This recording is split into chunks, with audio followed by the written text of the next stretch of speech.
The Constitution, 128th Amendment, Bill, 2023 has been unanimously passed from Lok Sabha and Rajya Sabha.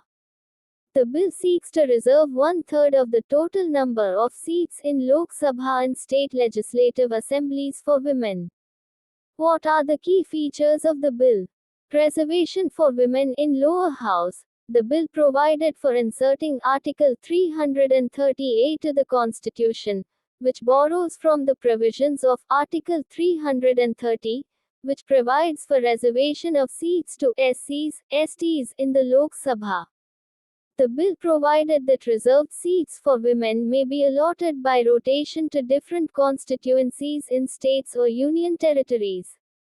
In the seats reserved for SCs, STs, the bill sought to provide one-third of the seats to be reserved for women on rotational basis. Reservation for women in state legislative assemblies. The bill introduces Article 332A, which mandates the reservation of seats for women in every state legislative assembly. Additionally, one-third of the seats reserved for SCs and STs must be allocated for women, and one-third of the total seats filled through direct elections to the legislative assemblies shall also be reserved for women. Reservation for women in NCT of Delhi. New clause in 239A. Article 239A to the Constitution grants special status to the Union Territory of Delhi as national capital with regards to its administrative and legislative functioning. Article 239AA, 2b, was amended by the bill accordingly to add that the laws framed by Parliament shall apply to the National Capital Territory of Delhi. Commencement of reservation. New Article 334A. The reservation will be effective after the census conducted after the commencement of this bill has been published. Based on the census, delimitation will be undertaken to reserve seats for women. The reservation will be provided for a period of 15 years. However, it shall continue till such date as determined by a law made by Parliament.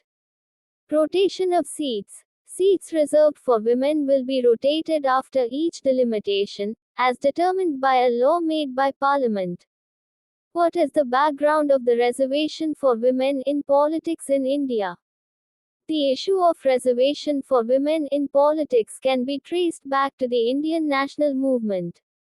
In 1931, in their letter to the British Prime Minister, submitting the official memorandum jointly issued on the status of women in the new constitution by three women's bodies, leaders Begum Shah Nawaz and Sarojini Naidu.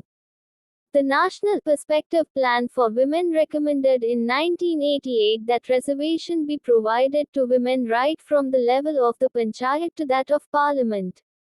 These recommendations paved the way for the historic enactment of the 73rd and 74th Amendments to the Constitution, which mandate all state governments to reserve one-third of the seats for women in Panchayati Raj institutions and one-third of the offices of the chairperson at all levels of the Panchayati Raj institutions, and in urban local bodies, respectively.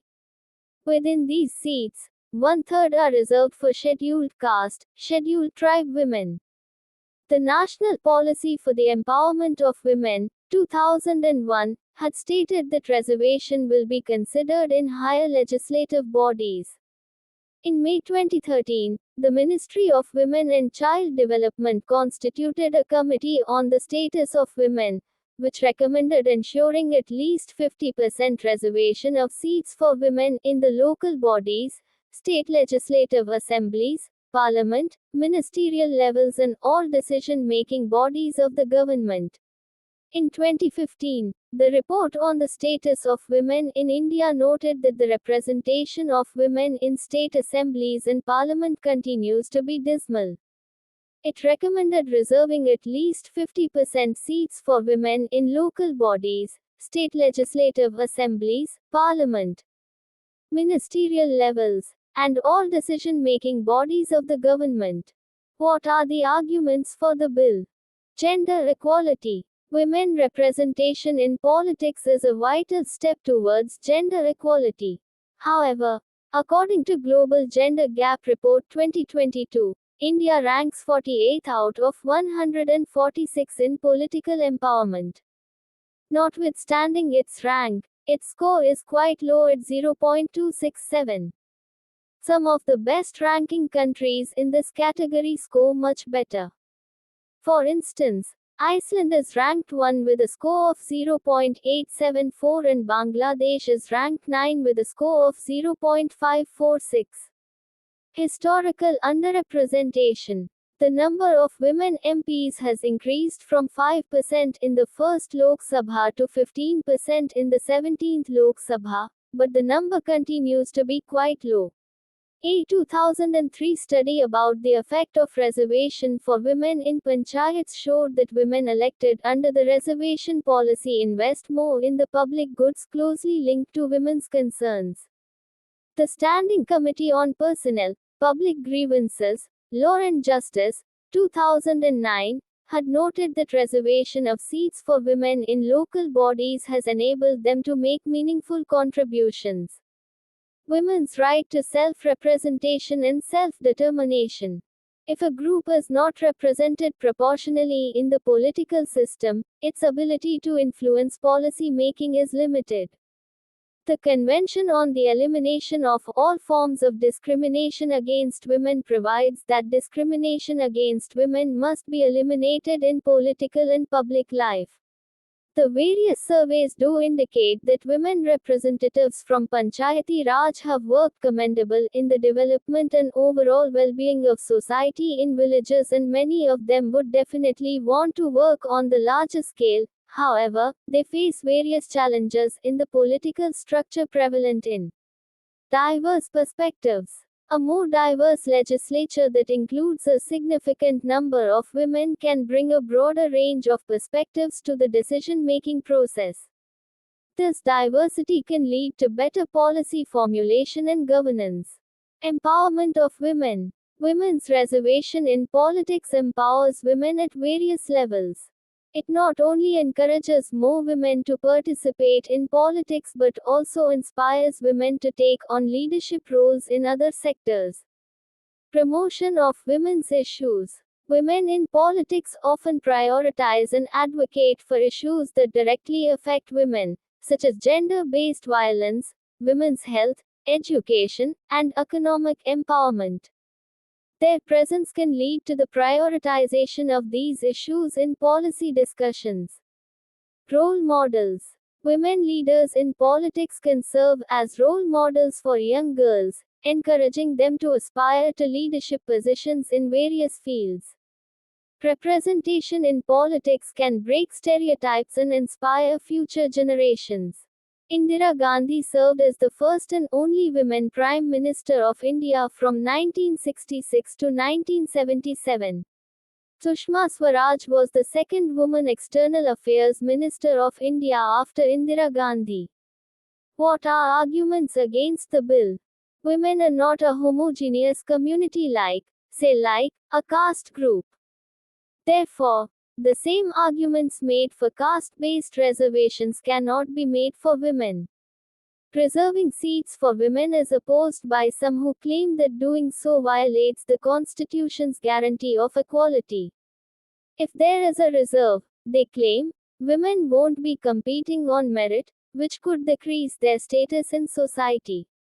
What are the challenges regarding implementation of this bill? Issues related to delimitation. The reservation shall come into effect only after delimitation is undertaken, and delimitation will be undertaken only after the relevant figures of the next census are published. The date of the next census is entirely undetermined. So the delimitation is doubly indeterminate. OBC issue with the bill. The Women's Reservation Bill, which reserves 33% of seats for women in the Lok Sabha and state assemblies, does not include a quota for women from the OBCs. Geeta Mukherjee Committee, 1996, recommended extending women reservation to OBCs. How can women's representation be effectively put into practice? Strengthen independent decision making. Establish an independent monitoring system or committees that explicitly prohibits family members from influencing the decision-making process of women representatives. It can be implemented by reducing the influence of patriarchal mindset, increasing awareness and education, creating awareness among women about their rights and the importance of their participation in politics is essential. Educational programs and awareness campaigns can help to increase women's political participation. Addressing gender-based violence and harassment. Gender-based violence and harassment are major obstacles to women's participation in politics. Addressing these issues through policy and legal measures can create a safer and more supportive environment for women in politics. Reforms in the electoral process. Reforms such as introducing proportional representation and preferential voting systems can help to increase women's representation in politics by ensuring that more women get elected. These are only a few approaches to increase the number of women in Indian politics.